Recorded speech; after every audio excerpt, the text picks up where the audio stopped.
welcome to the Toffee Blues, your source for all things Everton, and welcome to another Everton 24/7 report, the final one of 2019, as we Blues get set for what looks to be a very big decade indeed ahead, one which will see us move to a new stadium and hopefully kick on under the stewardship of one of Europe's greatest managers.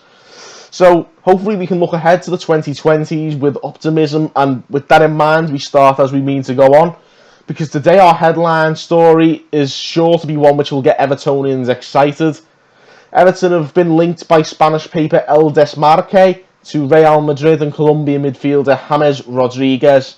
Rodriguez is apparently well coveted by Ancelotti, and Ancelotti apparently tried to sign him for Napoli before swapping Naples for Goodison. So perhaps Napoli's loss could be our gain.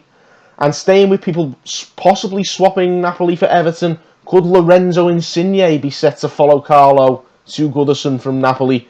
It's been rumoured by a fair few news outlets, although it could be a case of trying to put 2 and 2 together and getting 5.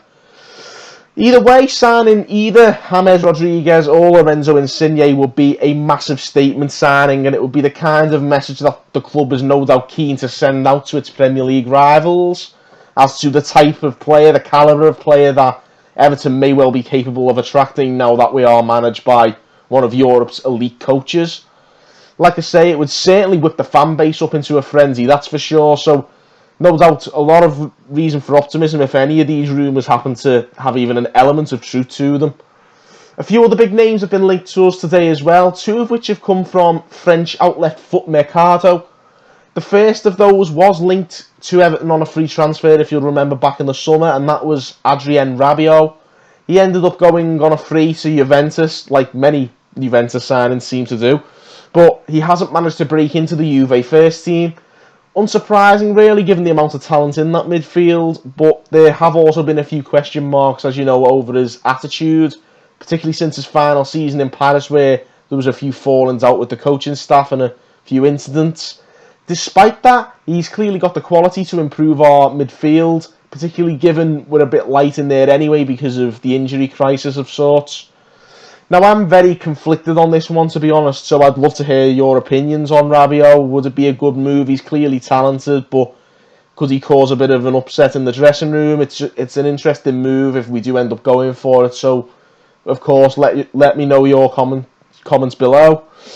The other midfielder that Foot Mercato have linked us with is Jean-Michel Seri, who played in the Premier League for Fulham last year. He's an Ivory Coast international. Fulham have since been relegated, of course, and he's been loaned out to Galatasaray. Once again, the article suggests that he is very much admired by Ancelotti, and as a result, he has been linked to Everton. Whether Gala would allow their loan deal to be terminated early would be a bit of an issue that we might have to work our way around if this was to be a genuine deal of sorts.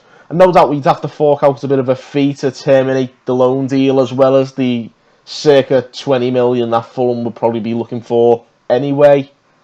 So again, it's a bit of a risk there, and once again, the main reason that could end up coming to fruition is possibly our desperation to bolster that midfield given the injuries, and that maybe it's just twisted our hand a little bit.